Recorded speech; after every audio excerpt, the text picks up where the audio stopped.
नाशिकमधून येते गोदावरी नदीपात्रात पाणी पातळी वाढलेली आहे। गोदावरी नदीने इशारा पातळी ओलांडली आहे।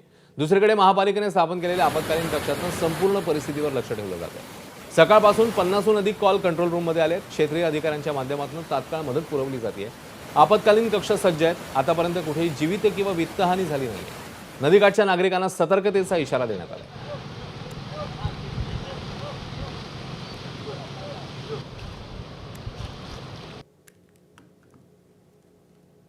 महापौर विलास शिंदे यांनी या संपूर्ण प्रक्रियेचा आढावा घेतलेला आहे। सकाळपासून आपण आढावा घेतात। मागचा पाऊस झाला 8 दिवसापूर्वी, त्या दिवशी रस्त्यावर होतात। आज काय परिस्थिती आहे? मागच्या 20 तासापासून रात्रीपासून प्रचंड पाऊस या ठिकाणी नाशिक शहर आणि परिसरामध्ये पडतोय आणि त्या अनुषंगाने जो काही गोदावरी नदी असेल किंवा इतर नदी नाले असतील यांच्यामधून पाण्याचा विसर्ग फार मोठ्या प्रमाणात होत आहे। रस्त्यांमध्ये सुद्धा बऱ्याच ठिकाणी नागरिकांना अडीअडचणींना सामोरे जावं लागतं आहे आणि त्यामुळे मागच्या जो काही पावसामध्ये त्रास झाला त्या अनुषंगाने माननीय महापौर आयुक्त यांच्या आणि सर्वांच्याच सूचनेनुसार या ठिकाणी आपत्कालीन कक्ष या ठिकाणी सुरू केलेला आहे आणि याचा फायदा असा होतोय की नागरिकांना इथे 4 हेल्पलाईन दिलेले आहे। आज रात्रीपासून जवळजवळ 60 ते 70 कॉल या ठिकाणी नागरिकांचे झालेले आहे आणि ज्या नागरिकांची तक्रार येते त्या नागरिकांची तक्रार इथे नोंद होते आणि अशा आमच्या 6 डिव्हिजन आहे नाशिक शहरामध्ये।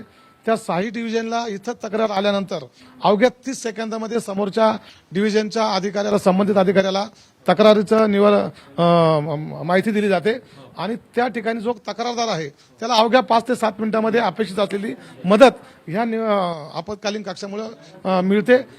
या कक्षाच्या प्रमुख स्मिता झगडे आपल्यासोबत आहेत। नाशिक महानगरपालिकेमध्ये माननीय आयुक्त मनीषा खत्री मॅडम यांच्या मार्गदर्शनाखाली आपत्ती निवारण कक्ष 24 तास सुरू आहे।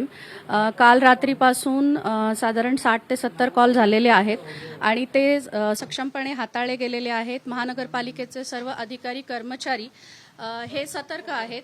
विशेषतः महानगरपालिकेच्या फायर डिपार्टमेंट मार्फत प्रत्येक कॉल हा अटेंड केला जातो आणि 5व्या मिनिटाला त्या ठिकाणी मदत पोहोचते आहे। एबीपी माझा, उघडा डोळे बघा नीट।